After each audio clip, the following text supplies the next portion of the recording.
Ladies and gentlemen, we are here at Splendido. Here, Splendido de Tagaytay. This is block 22. Okay? This is block 22, lot 4. And this is block 22, lot 3. So you can see very well that you can see Taal Volcano, and that is the main road, which is Paseo de Enrile. So this is a single drop. These two lots, you can see they are fronting the main road.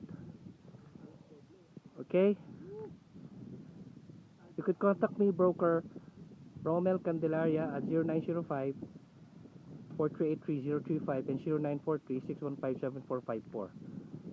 There, you can see. Thank you very much.